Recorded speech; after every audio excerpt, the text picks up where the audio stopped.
Thank you guys for joining in another podcast session. In today's session, we will talk about two interesting artist couple. They are active artists. I have with me Javed Russell, who is a faculty member of Southern University, and also Tajreen Akhtar. She is an assistant professor at Nichols State University. They actually started studying in Bangladesh and actually came to USA. I would like to introduce Javed to know what he's doing right now. Hello, everybody. This is Jabed Rachel, and I'm Bangladeshi-born American artist. Right now, I'm living in Louisiana, Baton Rouge, and I'm a faculty member in the University of Southern at Baton Rouge, and I'm also um, an active artist in my field. So, should I continue that in English, or I can go in Bangla? Typically, we continue in English, but yeah, if you want to specify anything in Bangla, then you can do that as well. Okay, all right. How about Tajreen? Hello, everybody. আমি Tajreen Akhtar. I'm from Bangladesh, came here for my MFA degree. Currently, I'm teaching at Nichols State University as an assistant professor. Okay. Yeah. Thanks for coming to the show. So yeah, first question for Javed might be, so I know you started studying in Bangladesh. So where did you study? How did you come to USA? And what was the transition? Okay, thanks for asking me this question. So I started my BFA in Dhaka University back in 2002. And due to the session jam, I mean, this is quite typical in Bangladeshi things. Like people know what is session jam means. Like, you're supposed to finish your degree in 4 years, but it normally kind of like, takes another extra 2 or 3 years due to the process and system jam. So I graduated my BFA back in 2009. Then I went to India for my master's degree in Rabindra Bharati University, that is in West Bengal. And I stood there for a year, and then I moved to the United States. Started my MFA at Louisiana State University back in 2011. And I finished my master's in 2014 in USA.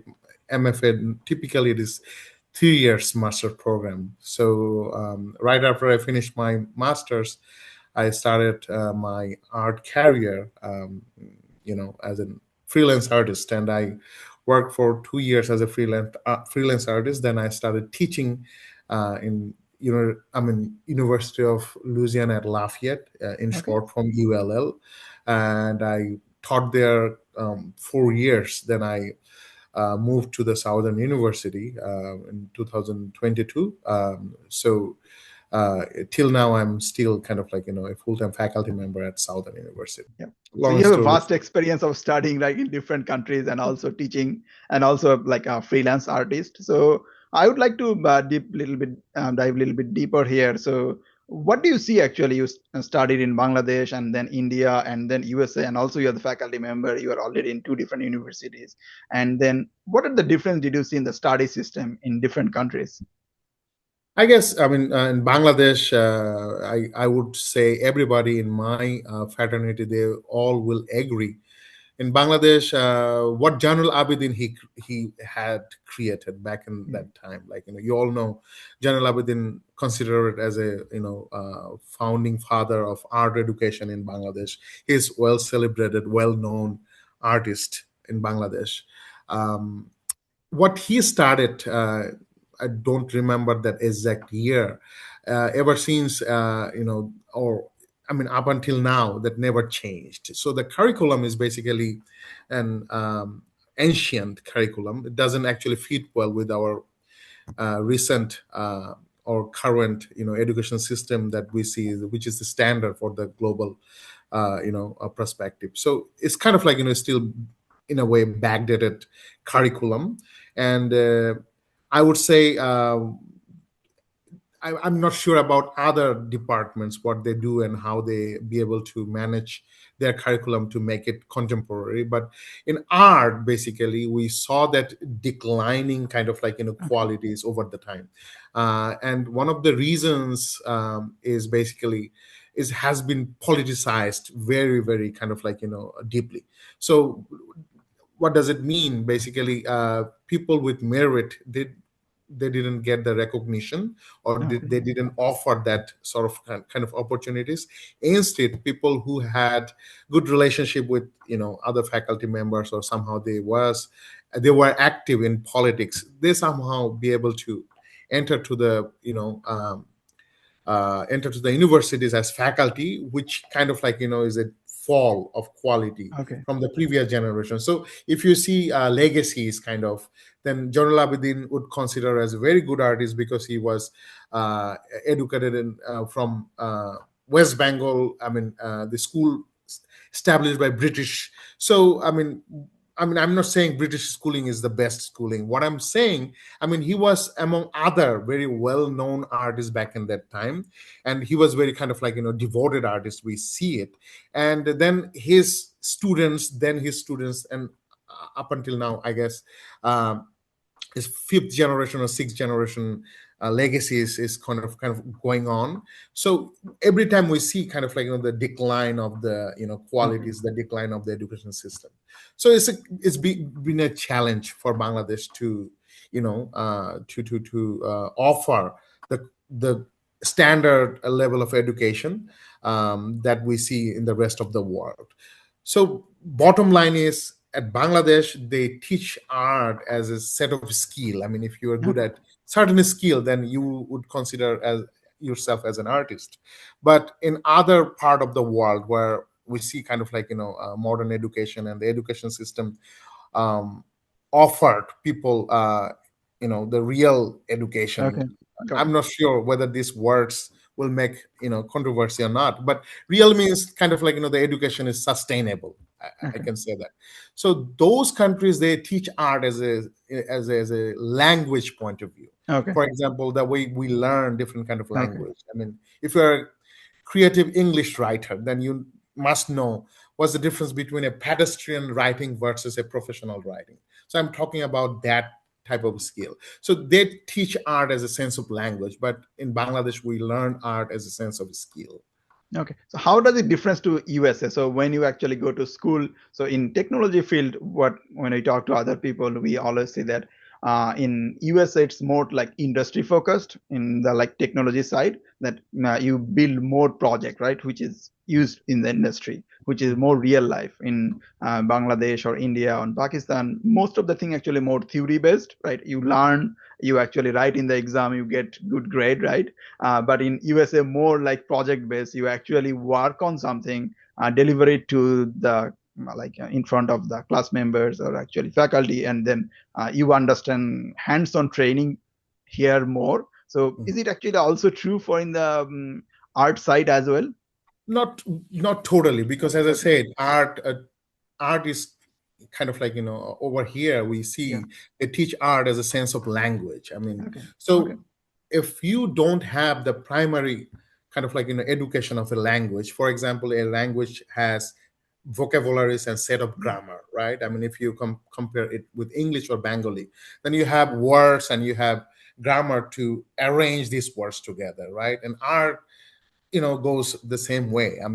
In art, if you don't understand, for example, what line means and what line can create Okay. as a visual expression, and same goes to shape, color, and other visual elements, right? And how you're going to arrange them together to make your expression. So you have to learn art from a language perspective. You need to study art, the sense of vocabularies and so on. And at the end, when you learn it enough, then you can express yourself with the visual language, right? This is Okay. the way they teach over here. Now when we came over here, our faculty, they thought I have all these lessons and Okay. everything. The problem is, when I kind of like enrolled to the program, and that some time went on, then they realized, okay, this guy know nothing about those language, because he didn't learn art as a sense of language. He learned art as a sense of skill, which I was good at, kind of how to give brushwork, how to give Mm. watercolor stroke or whatever. So these are necessary. I'm not saying like these are unimportant. These are necessary if you wanted to pursue art as a sense of Okay. traditional way. yeah, I mean, some art is also kind of like, free from the tradition. They don't follow any part of the tradition. Maybe they are uh, pretty much dominating towards to concept oriented art, right? And I'm talking about a different ball game. But the more important thing is, if you don't understand that language, I mean, then you cannot understand how you use it to express yourself. It's a basic fundamental gap between Okay. US education and Bangladesh education. They taught us all the time how to get better at art, how to get better at drawing. I mean, maybe some cases composition, color, but they never taught us, like, these are visual language that you need to understand how that language work. I mean, just like if you compare it with other language, the same goes to art, right? I mean, you need to learn it, the sense of language that was missing in Bangladesh study. Okay, got it. So yeah, I would like to ask Tajreen Akhtar about these ones. So I think you have a little bit different experience with actually how you came to, not like Javed, he did his masters in India. So what was your journey about from undergrad to here? Can you share that? Mm-hmm. My journey was really basic, I would say, because I never had any ambition to come here for study. Okay. I think it came from Jabed because he was here first. He experienced everything and he knew that it's possible. Like it's not for Dhaka University or department like art. No one could ever imagine to cross the border with a normal, undergrad degree and come in here and pursue MFA. And he said it's nothing. It's you just have to apply. I think we have our portfolios ready. And then I applied. I came in here with him. I think after I got married, 15 days later. And then what happened with me, my admission was, I would say it's sheer connection Okay. with Jabed's professor. He was very interested to, get me into the program. So it was not how we built relation or connection in Bangladesh. It's sheer work. If you are honest, if you show dedication, you really don't have to have like a great GPA or anything. I had GPA, but the problem was since we both were back to back from the same, university, and we share this kind of the same skill set, because of the traditional, the thing that Jabed was saying, that we have not been able to change our syllabus or any content during our undergrad time. So we had a similar portfolio standard. Okay. So they were not looking for same skill set or Understood. same aesthetic for acquiring students. They had a little bit of argument like whether they want to repeat the same student. But my admission process was, I went there, I showed that I can do things, and his professor actually said, if you're an artist, you should, practice your work. And he actually personally invited me into two of his courses without admission, without money, nothing. He just said, why don't you just come in with your set and just start painting? And he said, just act like a student. Okay. And I acted like a student for 2 semesters. I produced, I think, twice the number of the work that I produced during my undergrad. It was like full of 2 rooms full of works. And he said, let's do this. Let's do like a setup. Let's install whatever you have produced throughout these 2 semesters.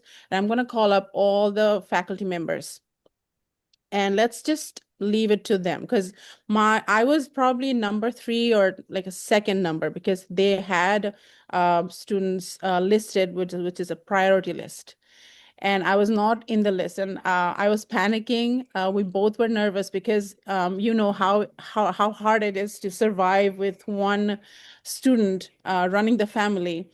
And I was really looking forward to it, because I never thought that I'm going to sit home as a housewife, do nothing all day, cooking or cleaning. So I was panicking, and he said, let's do that. Let's just leave it to them, because I have faith. So I acted like a student. I produced, I showed my dedication, and then they all kind of agree to the term that they are okay to take me in to the graduate program. So it was as I said, a lobbying, or like, setting connection through, your if you talk sweetly, sugarcoat someone. It doesn't work like that over here. You just have to show that you are honest, you're dedicated, and you really want to pursue what you're here for. And that's how my journey went. I started my MFA. Later on, I think they hired me as an adjunct for a semester. And then after the semester, they offered me H-1B. So it sounds like magical, but it was not. Since I worked, I showed that I can do things. I proved myself, and it just, the journey went down I would say pretty smoothly than Jabed. Jabed went down a really rough rocky roads. Like he went down all the rocks together. But thankfully, I didn't really have those impossible roads, because I had known like what to do and what not to do by looking at Jabet's mistakes, or like whatever he has gone through. And then I think study wise, I don't have the vast experience that Jabed has, but teaching wise, I think I have a very variation of experience teaching from middle school, high school. Even I ran workshops for elderly people from LSU Museum of Art. They offered after hours workshops. So I worked there as well. So I have a variety of age group teaching experience throughout my journey over here. Okay, great to hear. So, yeah, I was really fascinated about your story as well, because when I talk to younger generation, most of the time when I talk to them, they want to give up pretty soon, right? So, but when I talk to them, Mhm. that I spent like 6 months just to land on a job, but when I got my first offer, like in 3 weeks, I got like four more offers. So Mm. you need to be ready at that stage, and then it's Yeah, really show that same thing, right? That the professor wants to see your work. They want to see actually you are up to that mark, true. to show them Yeah. actually you have the capability. You already have that capability, but just to Mhm. show them actually you will be able to. And I think you got the job faster.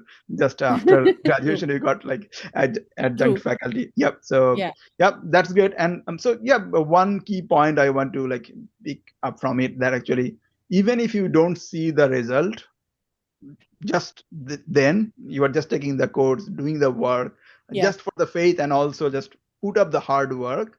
People will actually get rewarded based on their hard work, right? Mhm. But yeah, Mhm. if you are passionate about something, if you want to actually keep doing that work over and over again, even if you actually have temporary problems, most of the people would be able to overcome those. Mhm. Yeah, Yes, I'm really yep. So thanks for sharing that. So yeah, I'll go back to Javed about like since he already worked few years, almost a decade in USA. So what are the art opportunities in USA? So what do you see? I guess the career pathway for art is always narrow, no matter where you go. So Okay. it's kind of like, an universal problem in art.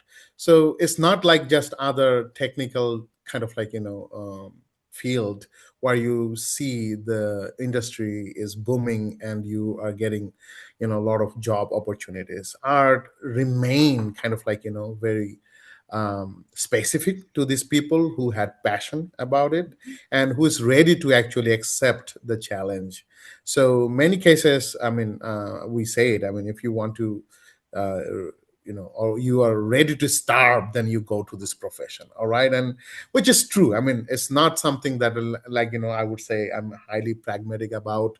uh, you know Parents, they should send their students in art. I'm not pragmatic about, like, people must, follow their passion and the career path or whatever. So what I'm saying, art is, I mean, if you're talking about from career point of view, art is always challenging. I mean, if you want to be an artist, all right, but if you want to be an um I would say creative career fascinated person, then art has a lot of diversities. I mean, art is not just limited in canvases. For example, people, they can go for digital art, animation, movie makings, and illustration. These are all, I would say, more industrial career path than become an artist. Okay. So you need to understand art has two different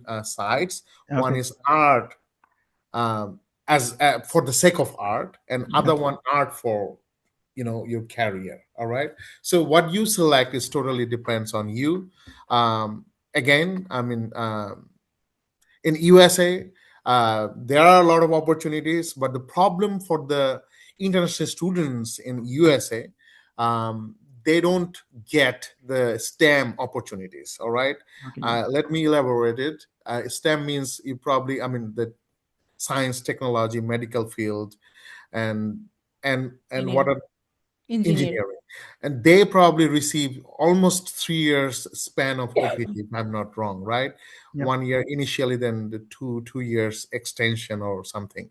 We receive very short window of OPT. That means a year. So right after you finish your education, you must get an H1B within a year. All right. So if you don't get it, then you probably cannot, maintain your legal status in the United States. So in this way, not all the company, they offer H1B for recently graduated MFA students. Yeah. For as far as teaching is concerned, the only way that you can manage a very easy H1B, which is a teaching, because it doesn't consider it as a cap. Yeah. All right, cap means, like, the certain numbers Yeah. of H1B visa they offer, and through lottery, if your name came up, then you will get an H1B. So over here is a different situation. If you're going to an academy is cap excluded, so it is not considered as a cap category. So you get a direct H1B if you go to a research sector and an academic sector.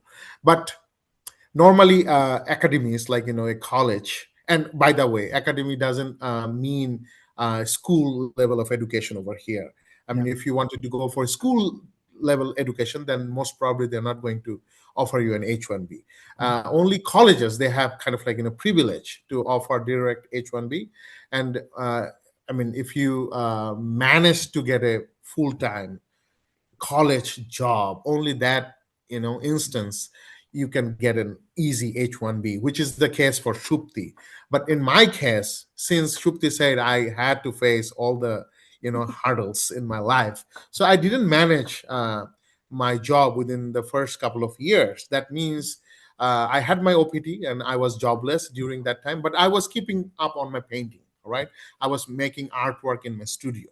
So then when the 1 year expired, then I saw I have to go back to Bangladesh. That I really, that was my second option. That wasn't my first option, being honest with you. So actually I had to move to H4 visa under Shupti's sponsorship, because Shupti, by that time, she had an H2 H1B. All right. So when that happened, I went to the H4 category for a brief amount of time. That gave me some, I actually bought some time Yeah. with Yeah. that, with that opportunities. If Shupti wasn't there, then maybe I had to think about something else, right? I mean, if I wanted to stay in the United States, then I have to find out practical way, which is realistic to stay over here. And right, just because Shupti was here, that gave me that support to stay and search for more jobs. Yeah. And one more problem I face, I mean, more personally, it's not a problem for everybody. It's kind of like my personal problem. I didn't find any guidance right before Yeah. me That's who the can main. give me the, I mean, help or advice, what to do, what not to do, that kind of thing. Because maybe before me, there's no Bangladeshi students who came to the United States to do the masters the way we normally come. I mean, there are, like, scholarship, like Fulbright scholarship. It's a different case and different Mhm. scenario for them. They don't need to face all these kind of, like, measures that we have to face. For If I'm not wrong, Fulbright scholarship probably consider it under J1 category. So it's kind of like different ball game to them. Mhm. But for us from F1 to H1, I didn't find any first-hand guidance who can provide me kind of like suggestions what to do, and this way I kind of like eaten up all my OPT time without uh, you know going to the right direction. Then I realized, oh my god, the time has gone, I have no time left, then what to do then. And Shupti was here, she's continuing her journey, then I cannot leave her at the middle of this process as well. So I had a couple of options that converting my status to H4 was the practical choice, and applying for a new, I mean, student visa or studentship. That was the second choice, and I tried that door as well. I tried that door, and I applied to a very high ranked university. When I finished my MFA over here, I applied for a second MFA. Why it is, I explain you. Because in the United States, MFA is the terminal degree for art Terminal degree. Okay. education. All right, so this is the highest degree that you can pursue if you're a studio artist, right? They consider that as an artist, you need to be producing your work sitting in a studio, and you can come up with your way of thought, your kind of like narrative, your understanding, your research, whatever you say, through your art practice. All right, so you're not actually writing a theory, you're not producing a theory, you're more like an activist in this kind of particular way. So you need to produce your work, and the work would reflect your artistic kind of journey, right? I mean, and PhD is a different kind of like in a story, because you are producing theory, whatever your theory, you do analysis based on that hypothesis. It's a different kind of like study pathway. So after I finish my I would say uh, masters, then I applied for a second masters to a highly reputed university, and I got in. But the thing is, by the time they were offering me the F1 visa once again, I got a direct job in a college, and they offered me an H1. Now I have to compare between go back to an F1, and I have a ready H1. H1. Yeah, which one should I select?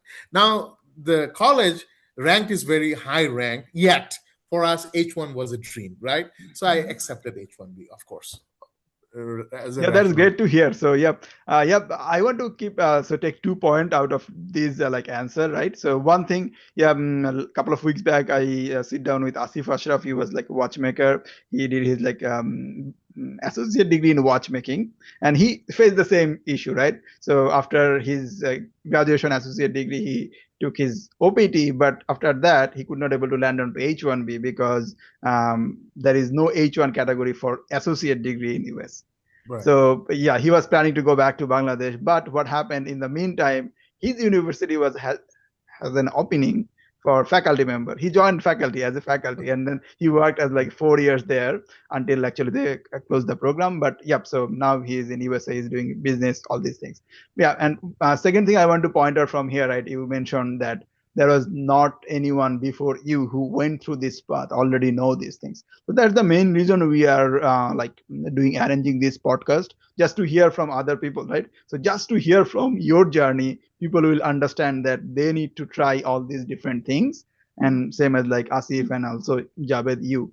So you already did all the legwork for the upcoming people who can actually follow these steps and figure out, oh, these are the things I can take on, and maybe I have an opportunity in the future.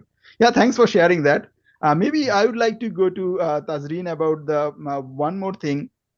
You mentioned actually you have a lot of experience, at least like teaching on different scale, like middle school, and also you are doing. So I want to know, when you actually teach on different age levels groups, do you see the difference between the solo art or group art? So what is more? So I know when you are teaching in the like if they are like older generation, they prefer to work in a group. But from the artist perspective, is the like artist always prefer solo art, or actually sometimes they also prefer group art, and which situation? Well, answering this question, I'm going to bring back what I learned teaching in high school.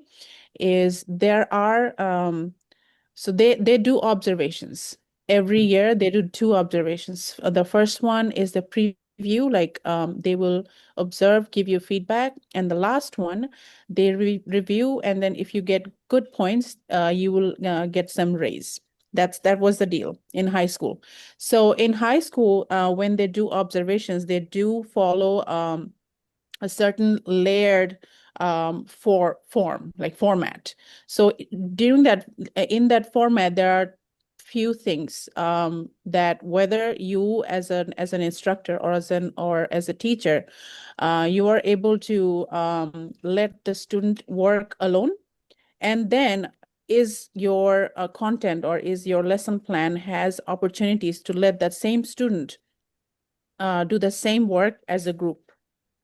So over here, education system does not only raise a student individually, but they Okay. also let the student learn how to work in a group, how to work not as a leader always, but also as a sports person, like as a listener, as a team member. So I think as an artist, I think um, or as an educator, I think we all have to learn both the skills. Both those. Okay.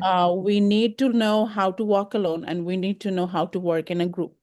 And this is a very basic criteria maintained everywhere. Like we have our individual duties. Whether you're middle school, you're teaching middle school or you're teaching high school, you have your certain duties, but there are days that we have to sit in a group, decide on certain terms, give our votes, give our opinions, and then come out with a solution. And that you cannot come up with a solution individually. You have to Okay. work in a group. In a So group. you cannot choose an artist if you are even working as an individual artist. So recently we had two visiting artists in our university, and they both came together, and the work they produced, it was from a residency program. Like they went for a residency program, and then residency had the requirement that you have to build connection with any of the artists chosen for that specific residency, um, work as a group, take from that other individual artist whatever suits you, or take as skill or anything, information, content, share both of your ideas and come up with a show. And that teaches you a lot of things. So both the artists came in and they shared what they learned from each other. One was very organized, the other one had babies, had numerous jobs to do. And then the art, when we asked individually, like, why would you choose, like, what did you choose each other during their residency? So the first one, our artist, she answered that I'm single. I only work. I don't have any other priorities to look for. So I'm very focused. When I'm working, I'm working.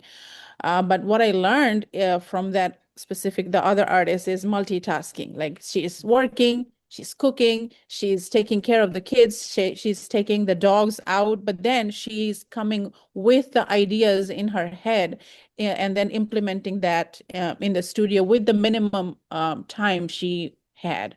So what she learned is like how to still be focused when you have numerous other things to do. And then, of course, aesthetically, you can also, share ideas. So one artist was only working with neutral tones, and the other artist was full of colors. So they both came together as one content, which shared narratives than color choices. So there's no specific term, the Okay. specific way you should go. You should always take it all in and then deliver. That's all. It doesn't matter whether you are as working as individual or as a group. Okay. Can I add something over Yeah, sure. here? Yeah, go ahead. Follow up to this question. So normally, I mean, artists like painters, all right, and a sculptor or architect, they normally closed door and as a lonely personality, Mhm. try to be isolated, that kind of like people. I mean, they wanted to work very quietly, very peacefully. All right. And this type of art kind of they're normally art for the sake of art, so they don't need any kind of additional help or group work associated to this kind of creative process. However, I mean, if you're talking about ceramist, then it's simply not possible for ceramists or printmakers. They're not simply possible for them to work just by themselves, because they have to share things among other fellow who are sharing their space with them. All right, so it's kind of important for them to come up with that group setup. So and kind of work collaboratively. So but in the case of architect, artist, like painter and sculptor, they're normally quiet. However, nowadays we see, I mean, networking is very important. So if you just lock yourself and then you don't communicate with others, then you're not going to get opportunities. So if you want to think about opportunities, in that case you have to reach out, you have to share your experience and make a bridge, communicate with others. So it's no longer remaining kind of your solo Solo. journey anymore. Somehow it's sort of correlate with other wings. Okay, yeah, thanks for sharing. So yeah, maybe into that route, I can ask another, going to another question. So art is always like a form of expression, right? So creative expression of what you are thinking. But maybe I would like to know from Javed about what do you see when you are working on a specific piece of art? Is it more abstract or more pragmatic? Abstract means thinking about like evergreen content, which would be like visible after 50, 100 years, people still like see your art and understand the meaning. Or when you are art something like which are more current nature, right? So after 50 years maybe these will all not be relevant, right? So what do you like more put emphasize on? Thank you for this question. It's an interesting question to answer. Now the thing is, at this time, whatever art is creating all over the world, they consider it as a contemporary. All right. Okay. I mean, they could be easy to understand. For example, representational, narrative, storytelling, or they could be abstract, that sort of very subjective. I mean, and sort of is transcendent to time and culture and other human identities that way we consider. All right, so the all art we are making at this point, um, again, I mean, they are the work of this time. All right, so they are the work of this present situation, present crisis, present joy, happiness. So anyway, it's the record of your time. It's a recording of your time. We have to see it like that way. Now, as far as the style is concerned, then we see, I mean, art has a couple of major divisions. First one is I'm a representative artist. All right, whatever I make, you can understand what I'm making. I mean, it's a figure, it's an object, so you can understand those items that I'm making, right? But I mean, at the same time, conceptual art has a huge popularity. It has a huge follower group who wanted to see art as a product of concept. So it's kind of like a philosophical decision what you do. And I mean, all types of art, they are right in their own ways. They cannot say like this one is the bad art and that one is a good art. However, art is a work that needs to be recognized by others. If you're an artist and no one recognizes your work, then that's not a good work of art, right?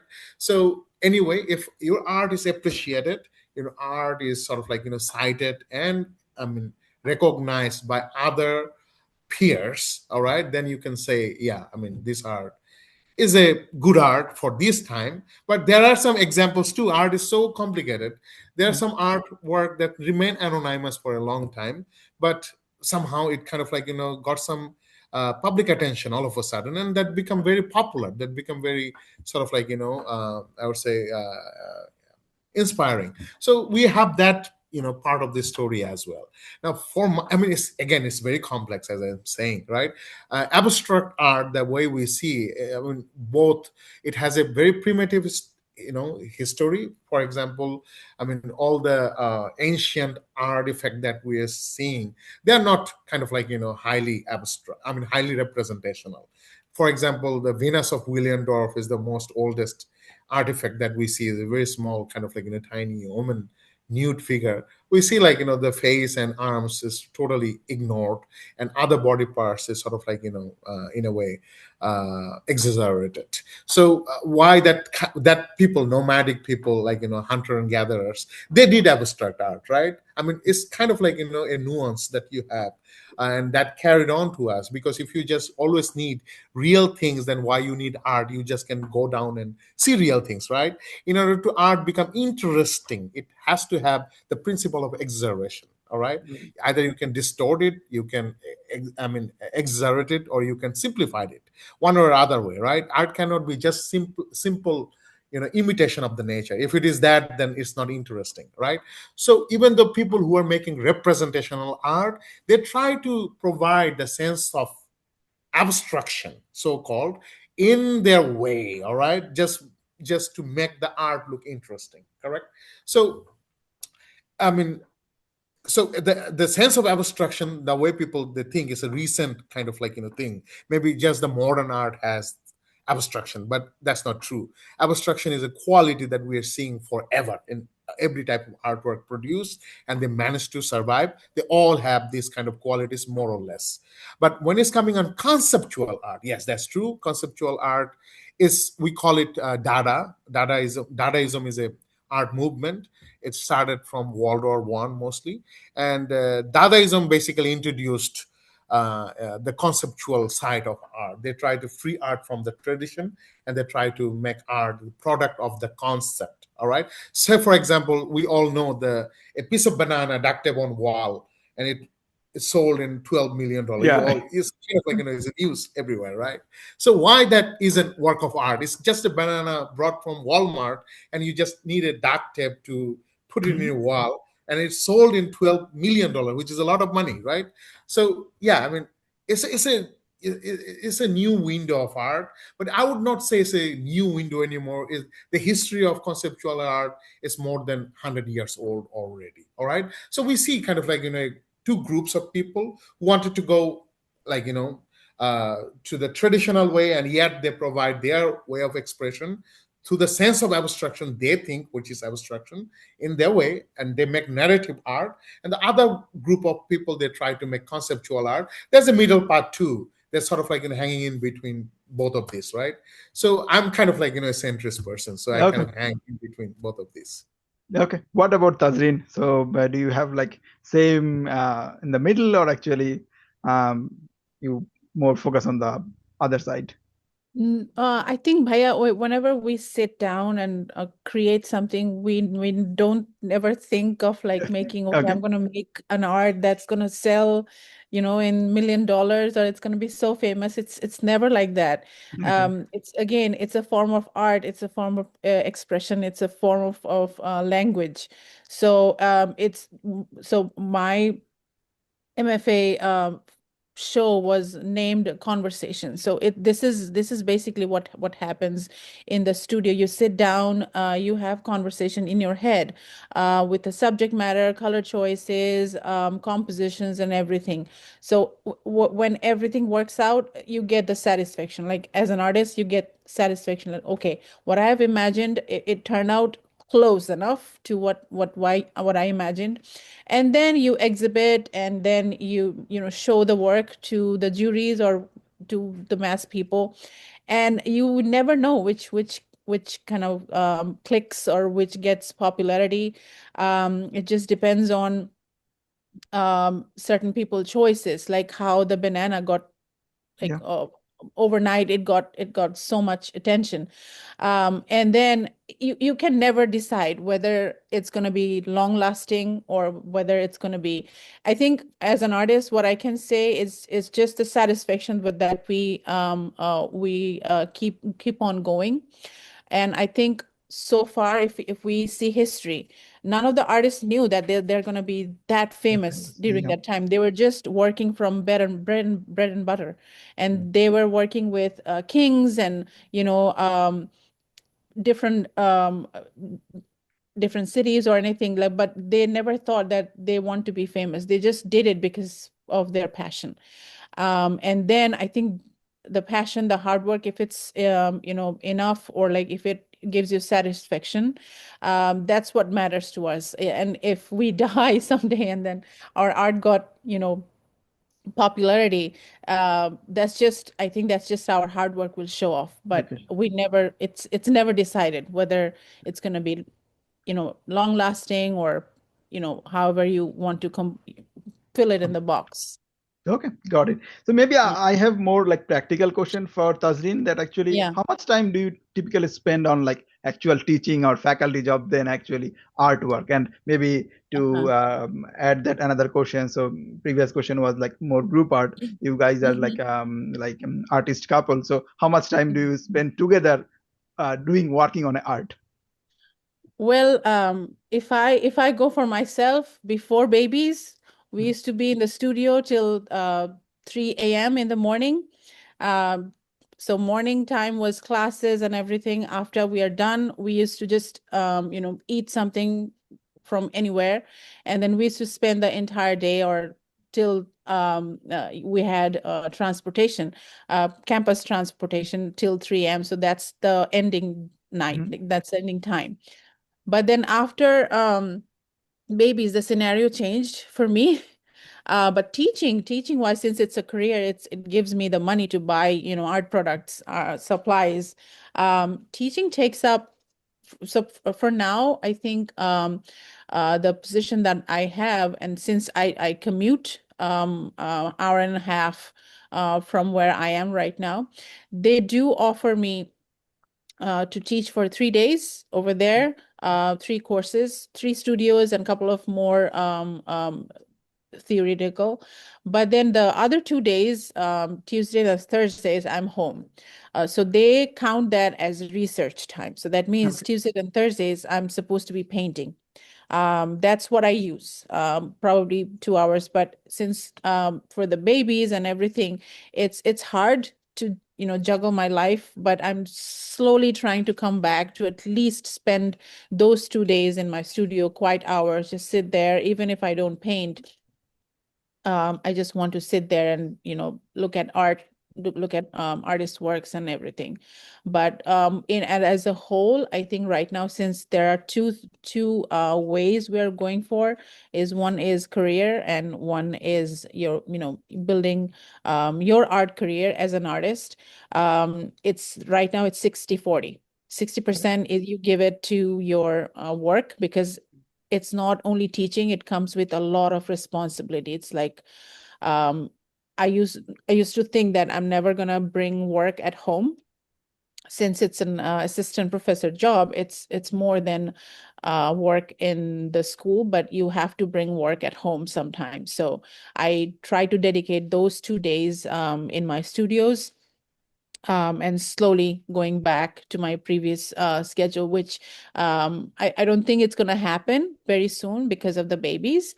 But yeah, I think I would say 60% is my work, and 40% is what I'm trying to achieve in the studio. Okay. Thanks for sharing. So in the Mhm. interest of time, so do you have any study tips for the students from Tajreen? I think if they're thinking about what I have learned teaching in a position or different positions, is like what America is looking for is whether you know what to do.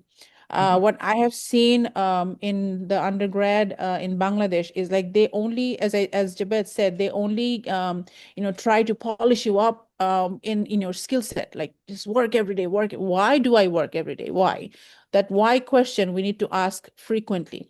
Over here, the program is set the curriculum is set in a way that after you are a senior student, which is like after freshman, sophomore, and then when you get to be the senior, they will have a format of questions that whether you know your career path, whether you know in 5 years where you are going, how much you think your career choice will pay you. So these questions, I think, in Bangladesh, I was never asked. I was never asked from a professor or like any professional advice. We never had it. But over here, they ask this question frequently. If you know what to do, if you don't know, then switch your major. They have these options. So I think students coming over here, they're already finishing up their undergrad, but before, coming over here, as for MFA, they should know if this is their actual passion or not. If yes, if you are ready to starve, then go for it. Because art, as I said, it's a very competitive, it's a very I don't know how to phrase it. It's very uh, tiring profession to be in, because you will get obstacles every now and then. You'll apply for shows and then you'll not get into it. 10, 15, 20, 100 shows.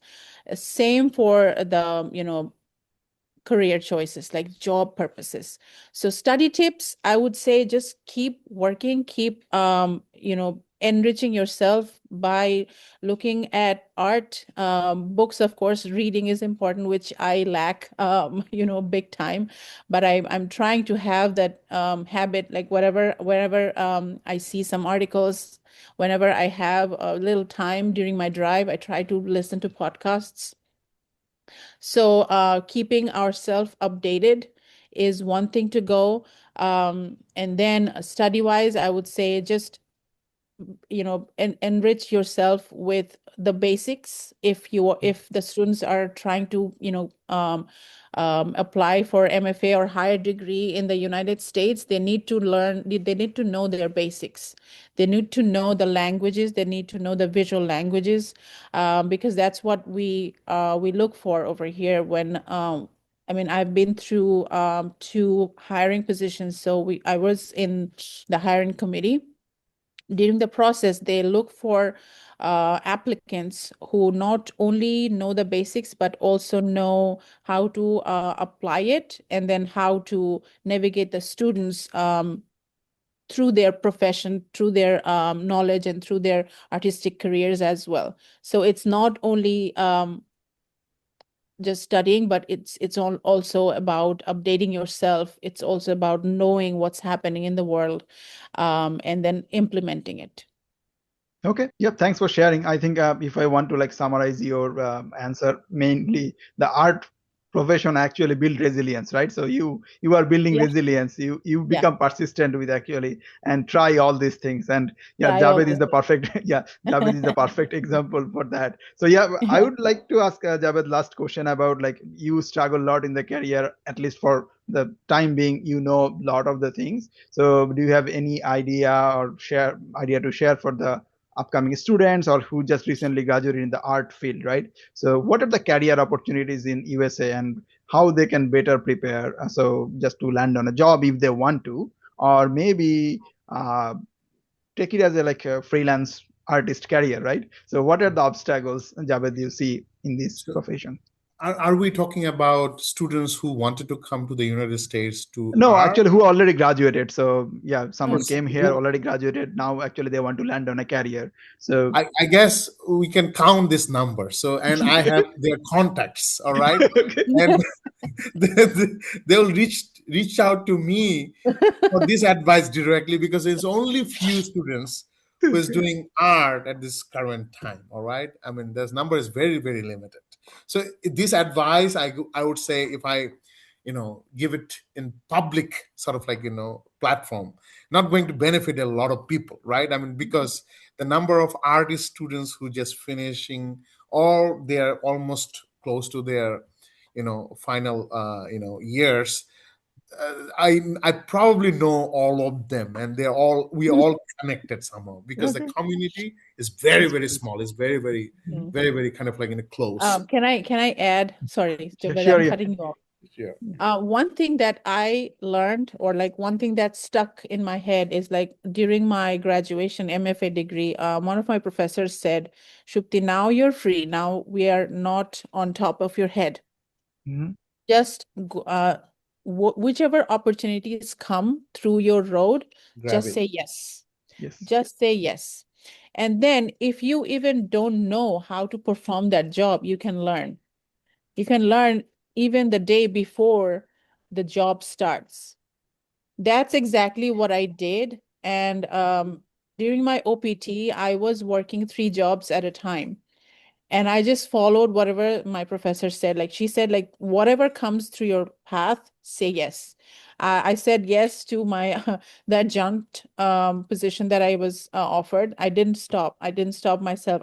I said yes for the visiting artist program that was offered from the Manship Theater under the River Center, LSU. I said yes to that. I said yes to the after hours workshop. So my OPT year was full of work from I think 7:30 in the morning because that's when the school starts, 7:30. And then I used to come home at 10 or 11. So during my OPT, I was the busiest because I was just juggling here and there. I said yes to everything, and this is one advice that I'm gonna share with everybody. If it's from your major, if it's from your passion, if it's from your, study subject, just say yes, even if it's not from your, category, if it's even not from, if you're a designer, if it's from not if it's not from designing, if it's for any academic teaching or something very out of the box, just say yes and you'll figure it out. I mean, we all are under the same umbrella. Like we know how to uh draw, we know how to paint, we know how to design, we know how to compose. Something will come up, like something you will figure it out anyhow, but never say no. Okay.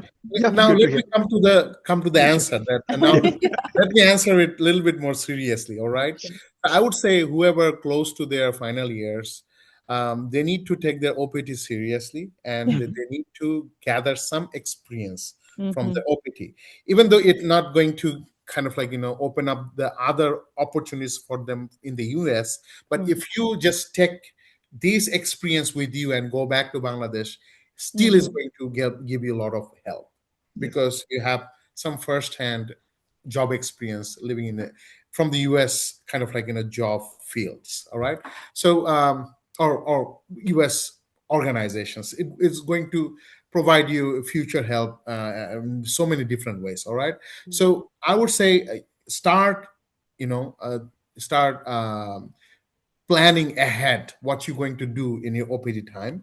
The technical problem in teaching profession, say for example, the colleges they will be hiring for the fall. The window is almost closed already. All right, because they normally send application ahead of time. They go through the interview process with couple of candidates or shortlist candidates, then they do more scrutiny. They invite them to the campus, they see them in person, so it's a time consuming process. So at this point I would say, I mean, if I'm graduating now in this semester, maybe I have to target the next fall. All right, Next one. next fall, which is already um, expires my OPT duration. All right, Mhm. so this is the technical problem we need to understand.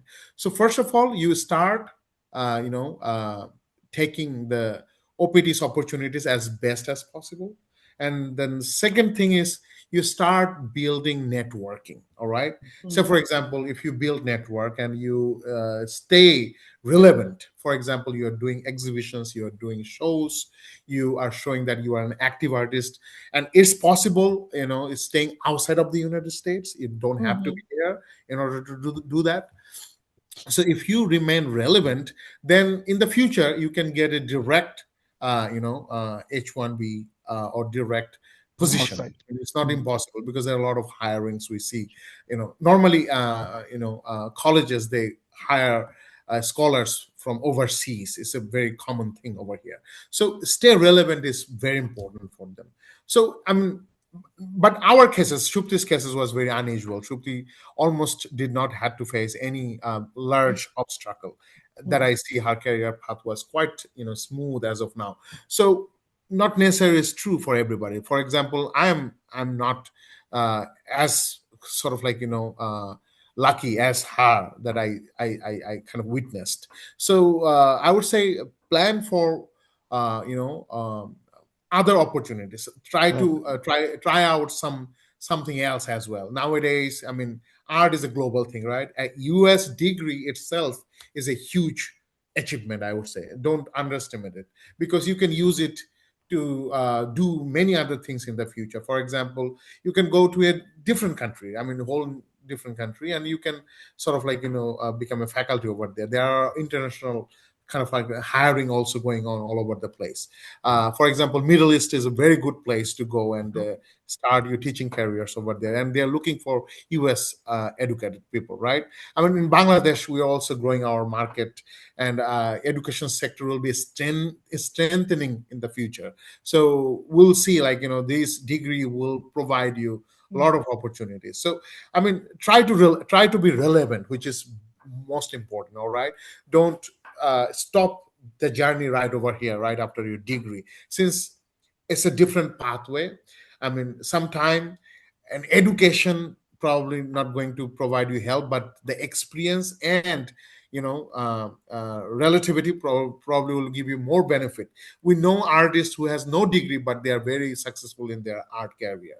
So how that become possible? Because I mean, there's no relationship. Yes, education will give you some theoretical knowledge, all right, but not necessarily that will benefit you in your artistic career all the time. All right, so you need to think about it. So I would say for US graduate artist students who who will be graduating soon, they need to plan ahead for their OPT time, and work and get diverse kind of experience. Meanwhile, start applying for other position that you see opening. For example, I mean, instructoral to assistant professor, that kind of positions that would be suitable position for them to apply. So be be more positive and start sending application and grab whatever the opportunities that you are getting. So use this time as best as you can. I would say that time would be much harder and much busier than the education time, like um, so I mean, it totally depends how you take these challenges and how you deliver the need whenever you are in this challenge. All right. Okay, so the 2 points. One is actually staying relevant, and from Tajreen actually just say yes to everything. So yeah, then you will get all your opportunities. So yeah, we are almost running out of time. So if anyone wants to reach out, both of you are in the faculty positions, and if anyone from other side of the outside of USA, they want to reach out to you as a possible opportunity as a student or international students, how they can reach out to you. Javed, do you want to share Okay. if they want? For me, I mean, the easy way to go to my university website and go Okay. to the visual art department Okay. and get my information from there directly. I Okay. have my name, my email address, my contact information, everything is listed. So go to the Southern University at Baton Rouge and go to the visual art department, and you can find my information over there from the college website. That's the official way to contact me, and that's the best way to contact me. Okay, I'll share the link Same of for your me. site here. Yeah. Same for me as well. Nicole State University. If you go there and you just search Department of Art, you'll see my credential over there. Reach out to me through my email. That's the most official way to Okay. reaching out. And I've had students reaching out before. Um, a couple of students that reached out through my email and also with my Facebook information as well. Okay, sounds good. Okay, I'll share those link actually in our show notes. And thank you very much for both of you taking the time. It was an amazing session. We can talk like hours after hours, but I think actually that will be really helpful for our viewers. And for all the viewers, it was really wonderful session with them. Subscribe to our channel for the next session. Any last words from Javed for the viewers? I hope to see you soon again. So that's the thing that I can say. For the viewers, thank you very much for watching us. Please subscribe this channel and give a lot of views. Okay. What about Tajreen? Do you have any last Thank words? you so much, Bhaiya, for this opportunity. If I can help, if we can help anyone from this session, it would be wonderful. We're always here to help. I think as Bangladeshi, as coming from a third, like a country where people always look for little support, little help, and they can go, beyond their imagination. So we are always here to help. Any information, anything that is helpful, we are here to provide them. Okay. Thank you very much.